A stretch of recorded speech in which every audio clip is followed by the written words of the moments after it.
Free foreign trip, click on the link. अभी करता हूँ। दादू रुको, लिंक में क्लिक मत करना। क्यों?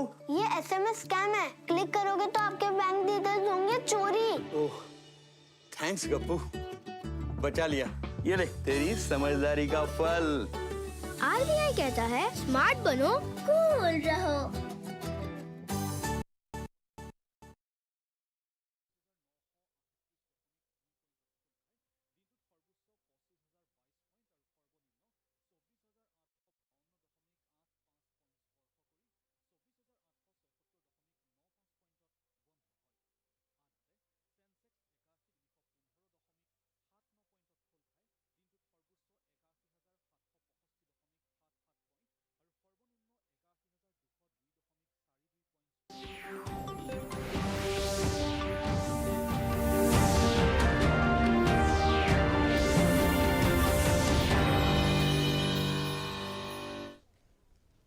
Good evening and welcome to Doordarshan Kendra Kohima. I am Kitoko Topi with the news. First, the headlines.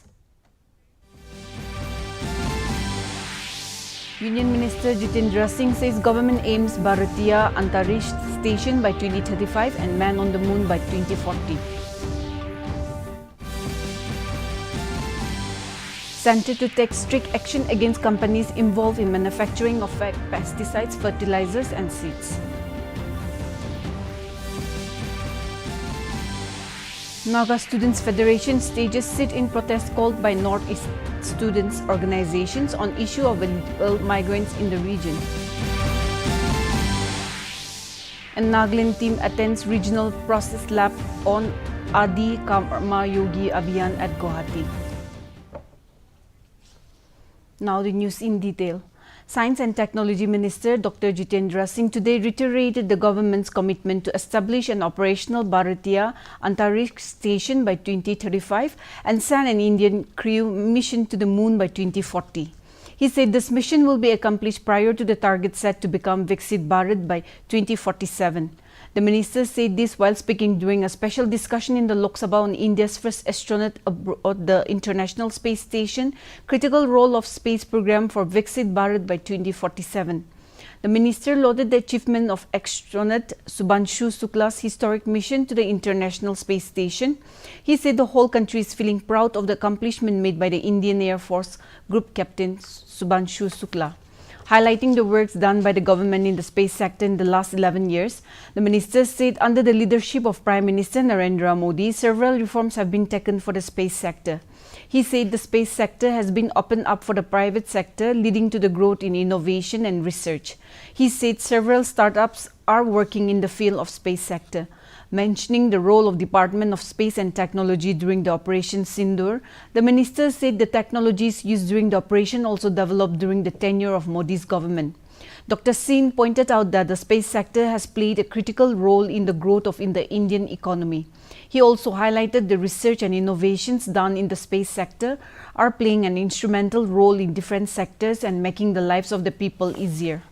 Party के साथ आपको बार-बार संसदीय मंत्री जी की ओर से अपील की गई, स्पीकर अध्यक्ष जी की ओर से अपील की गई।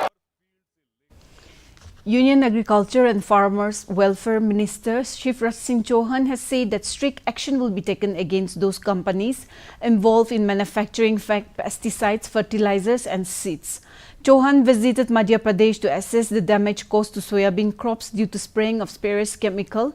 The minister has received complaint about soyabean crops being damaged due to the counterfeit weedicide. Following this, Chauhan visited the affected fields in Resin and Vidisha district to inspect the damage.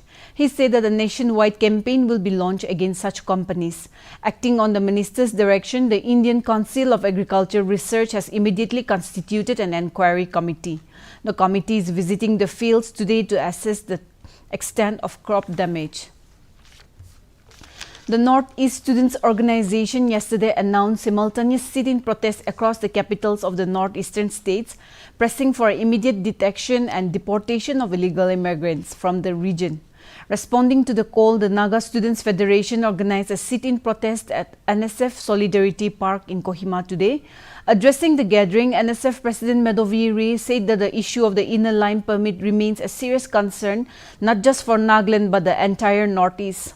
Warning that the unchecked influx of illegal migrants could jeopardize the future of the younger generation, he urged students to remain vigilant and committed to safeguarding society. He reminded that the NSF has been fighting the issue since 1980s. The challenged the students, stating that the future belongs to them and they are the architect of the future. Delivering the keynote address, Mitsikoyo Yobu, Secretary General NESO, expressed concern on the growing of influx of illegal migrants into the region. He said that the NESO, an apex body of 8 students' association of 7 northeastern states, demanded a special intensive revision of the electoral roll with the intention to delete names of doubtful citizens and illegal immigrants from the voters' list, and so urged the union government and the state governments in the region to act decisively and to start the process of identifying illegal immigrants and deport them. Short speeches was also delivered by K. Ilu Indang, former Secretary General NESO. Demonstration in the form of sit-in protest. I congratulate the NESO member units for taking up the issue that really matters, that concerns the future generation.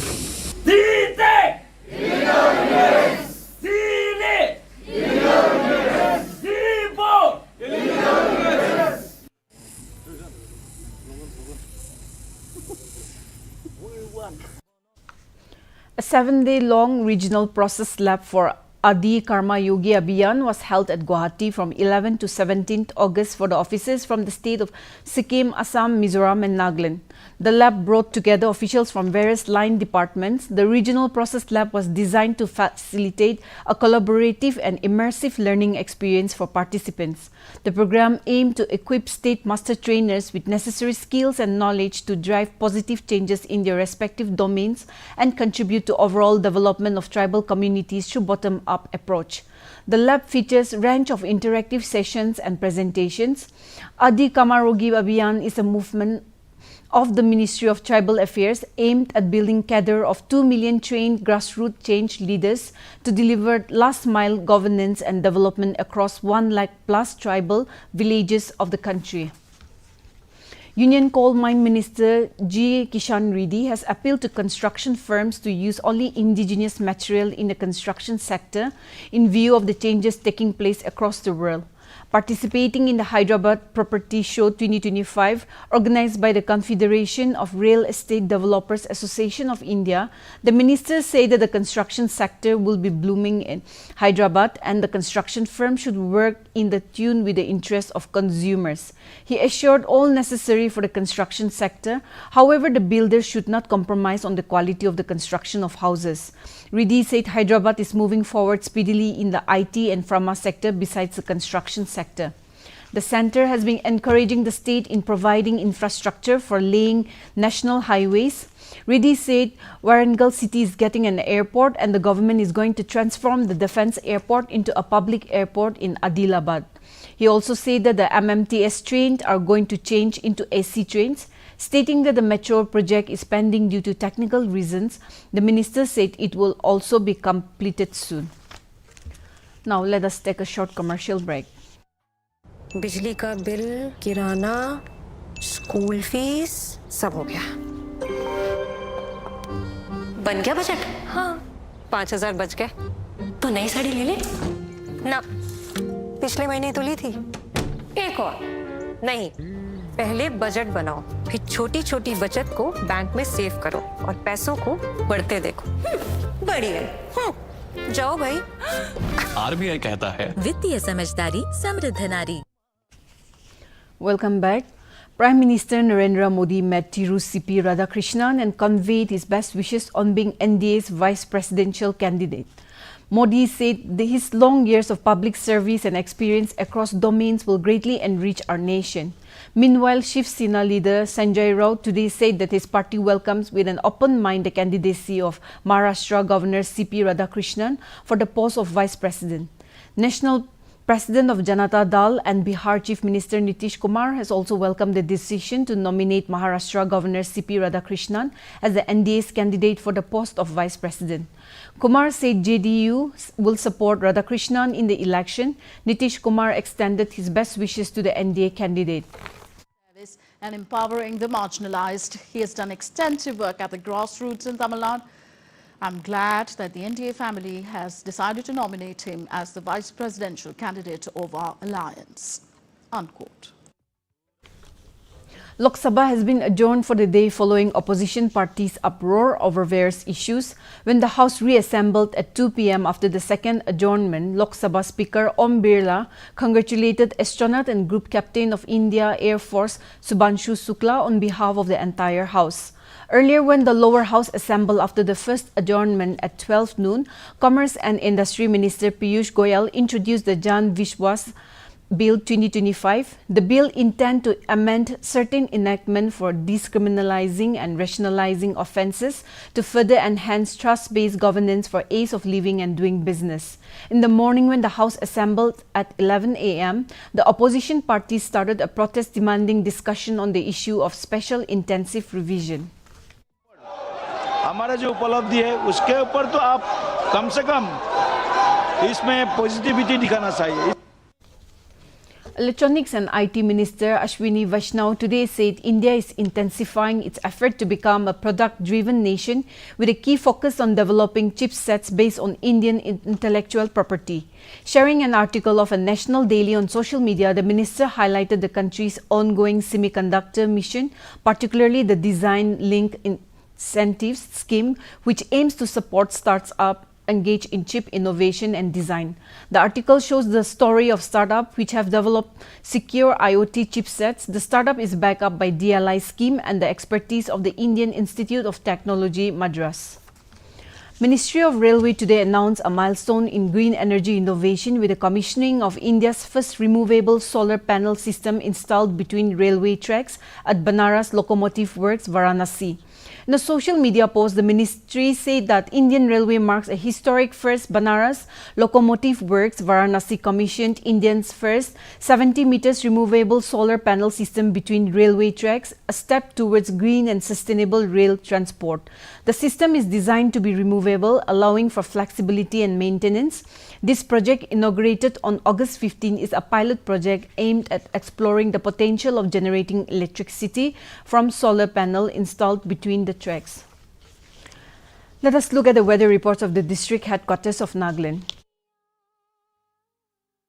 Kohima today recorded a maximum temperature of 28 degrees Celsius and a minimum temperature of 19 degrees Celsius, while Dimapur had a maximum temperature of 34 degrees Celsius and a minimum temperature of 24 degrees Celsius. Wokha experienced a maximum temperature of 31 degrees Celsius and a minimum temperature of 22 degrees Celsius. Mokokchung had a maximum temperature of 30 degrees Celsius and a minimum temperature of 20 degrees Celsius. Mon had a maximum temperature of 32 degrees Celsius and a minimum temperature of 23 degrees Celsius. Towards the east, Twinsang had a maximum temperature of 23 degrees Celsius and a minimum temperature of 17 degrees Celsius. Zinabuto had a maximum temperature of 28 degrees Celsius and a minimum temperature of 18 degrees Celsius. Phak had a maximum temperature of 28 degrees Celsius and a minimum temperature of 16 degrees Celsius. That's all for the weather report. To end the news, here's a recap of the main points. Union Minister Jitendra Singh says government aims Bharatiya Antariksha Station by 2035 and man on the moon by 2040. Centre to take strict action against companies involved in manufacturing of fake pesticides, fertilizers and seeds.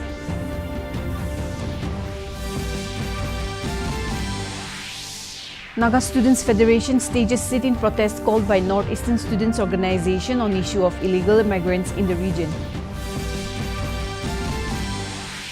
And Nagaland team attends regional process lab at the Karma Yogi Abhiyan at Guwahati. With this, we have come to the end of this evening bulletin. Thank you for watching. Good night.